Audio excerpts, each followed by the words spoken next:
भंडारा वनविभागांतर्गत येणाऱ्या अड्याळ वनपरिक्षेत्रात रविवारी पहाटेपासून एकच खळबळ उडाली होती. उमरी इसापूर परिसरातील गावालगत असलेल्या नहरामध्ये वन्य बिबट्या दिसल्याची माहिती मिळताच संपूर्ण वनविभाग तात्काळ सतर्क झाला आणि ऑपरेशन बिबट्या सुरू करण्यात आले. तब्बल 3 तास जीवाची बाजी लावत चाललेल्या या थरारक मोहिमेनंतर अखेर बिबट्याला सुरक्षितरित्या जेरबंद करण्यात वनविभागाला मोठे यश मिळाले.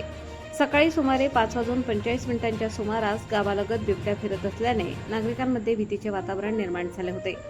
पोलीस पाटील प्रफुल्ल सावसवाणे यांनी तातडीने माहिती दिल्यानंतर वनविभागाचे अधिकारी, कर्मचारी, श्वान, बचाव दल आणि बचाव पथक घटनास्थळी दाखल झाले.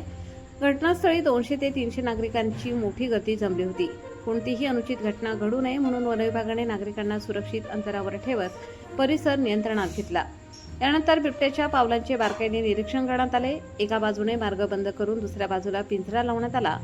श्वान बचाव दलाच्या मदतीने बिबट्याच्या हालचालींवर लक्ष ठेवण्यात आले. काही वेळाच्या अथक आणि धाडसी प्रयत्नानंतर अखेर बिबट्या पिंजऱ्यात अडकला आणि संपूर्ण परिसराने सुटकेचा निश्वास सोडला.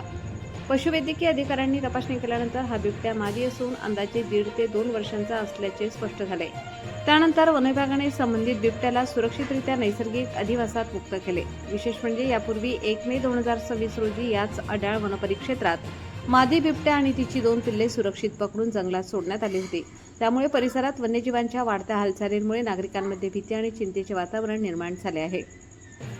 शेतकऱ्यांची धान कापणी सुरू असताना वारंवार बिबट्याच्या हालचाली होत असल्याने ग्रामस्थांनी कायमस्वरूपी उपाययोजनांची मागणी केली आहे. मात्र वनविभागाच्या सतर्कता, धाडस आणि शिस्तबद्ध कारवाईमुळे संभाव्य मोठा अनर्थ टळला. गावकऱ्यांनी वनविभागाच्या या धाडसी मोहिमेचे जोरदार कौतुक करत कर्मचाऱ्यांवर अभिनंदनाचा वर्षाव केला. या संपूर्ण बचाव मोहिमेत महत्त्वाची भूमिका बजावणारे अधिकारी व कर्मचारी, उपवन संरक्षक भंडारा माननीय चौरे सिंह यांच्या मार्गदर्शनाखाली सहाय्यक वनरक्षक श्री सचिन निलक, वनपरिक्षेत्र अधिकारी अड्याळ श्री योगेश आर शर्मा, वनरक्षक श्री शिलेश श्रीरामे, श्री संदीप मुसारे, श्री आर.डी. कोल्हे, श्री शुभम मुनकर तसेच अड्याळ वनपरिक्षेत्रातील सर्व वनकर्मचारी, श्वान बचाव दल भंडारा, अड्याळ, पवनी आणि वन्यजीव संरक्षण संस्थेच्या सदस्यांनी या मोहिमेत मोलाची भूमिका बजावत बिबट्याला सुरक्षितरित्या जेरबंद करण्यात यश मिळवले. आकाश नंदागवळी, भंडारा, गोंदिया जिल्हा प्रमुख.